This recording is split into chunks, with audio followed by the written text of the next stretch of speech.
സമാനമായ അനുഭവം എനിക്കുണ്ടായിട്ടുണ്ട്. 2008 ഞാൻ അടാട്ട് പഞ്ചായത്ത് പ്രസിഡന്റായിരിക്കുന്ന സമയത്ത് ഒരു ആളെ പേരാമംഗല പോലീസ് സ്റ്റേഷനിലേക്ക് പിടിച്ചുകൊണ്ടുപോയ സാഹചര്യത്തിൽ ഞാൻ പഞ്ചായത്ത് പ്രസിഡന്റായ ആളവിടെ ചെല്ലുമ്പോൾ ആ പിടിച്ചുകൊണ്ടുപോയ ആൾ ആശുപത്രിയിൽ അഡ്മിറ്റ് ചെയ്ത സമയത്ത് പിന്നെ പിറ്റേ ദിവസം രാവിലെ നോക്കുമ്പോൾ എൻ്റെ പേരിൽ അർജൻ എക്സോസിറ്റി ആക്സിഡന്റ് കൊണ്ടും മദ്യപിച്ച് പോലീസ് സ്റ്റേഷനിൽ കയറി പ്രതിയെ മോചിപ്പിച്ചുകൊണ്ടുപോയെന്ന കേസിട്ട് അതേ അനുഭവിക്കുന്നുണ്ട്. ആ കേസ് ഇപ്പോഴും ഇതേ കുന്നംകുളം കോടതിയിൽ നിൽക്കുകയാണ്. ഞാൻ അതിലേക്കല്ല പോകുന്നത്.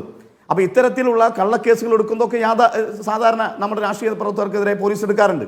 പക്ഷേ ഈ കള്ളക്കേസ് എടുക്കുകയും അതിൻ്റെ വിഷ്വൽസ് പുറത്തു വരികയും ചെയ്യുമ്പോൾ ഇതിനകത്ത് 3 ACP-മാർ ഈ വിഷ്വൽസ് കണ്ടിട്ടുണ്ട്. അന്നത്തെ കുന്നംകുളം ACP ആയ സിനോജ് എന്ന് പറയുന്ന ACP ഈ വിഷ്വൽ കണ്ടിട്ടുണ്ട്. ഈ കേസ് അന്വേഷിച്ച പിന്നെ സേതു എന്ന് പറയുന്ന ACP ഈ വിഷ്വൽ കണ്ടിട്ടുണ്ട്. തൃശ്ശൂർ ACP സജീവൻ ഈ വിഷ്വൽ കണ്ടിട്ടുണ്ട്. സ്വാഭാവികമായും അന്നത്തെ പിന്നെ SP ആയിരുന്ന ഇതിന് തൊട്ടു മുമ്പുണ്ടായിരുന്ന നമുക്കറിയാലോ വിവാദ പുരുഷനായി മാറിയ തൃശ്ശൂർ പൂരം കലക്കലുമായി ബന്ധപ്പെട്ടുണ്ടായിരുന്ന ACP ഈ വിഷ്വൽ കണ്ടിട്ടുണ്ട്. ഈ 4 ഉദ്യോഗസ്ഥന്മാർ കണ്ട വിഷ്വലിന്റെ അടിസ്ഥാനത്തിൽ അന്ന് തന്നെ ക്രൈം എടുക്കേണ്ടതായിരുന്നു. ഇപ്പോൾ പ്രതിപക്ഷ നേതാവും KPC പ്രസിഡന്റും പറയാനുള്ള സാഹചര്യം എന്ന് പറയുന്നത് ഒരു ക്രിമിനൽ ഒഫൻസ് വധശ്രമം വധിക്കാൻ ഉൾപ്പെടെ കാരണമാകുന്ന രീതിയിലുള്ള വധശ്രമത്തിന് ഉൾപ്പെടെ കേസെടുക്കേണ്ട ഒരു കേസ് പൊതുസമൂഹം കേരളത്തിന്റെ പിന്നെ പൊതുസമൂഹം കണ്ടു കഴിഞ്ഞിട്ട് 24 മണിക്കൂർ കഴിഞ്ഞു.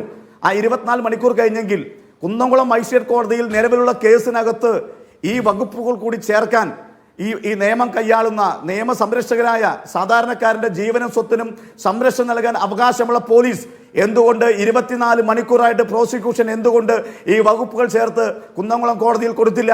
ആ കൊടുക്കാത്തതിന്റെ കാരണം ഇതിന്റെ രാഷ്ട്രീയമായ പിൻബലമാണ്. ആ പിൻബലം എന്ന് പറയുന്നത് കുന്നംകുളത്തെ MLA AC മൊയ്തീനാണ്. ആ AC മൊയ്തീനുമായി ബന്ധപ്പെട്ട നിരവധിയായ സമരങ്ങൾക്ക് നേതൃത്വം കൊടുത്ത ആളാണ് സുജിത്തും നിതീഷും വർഗീസ് ചുവന്നൂരും പ്രസാദ് ഉൾപ്പെടെയുള്ള ആളുകൾ.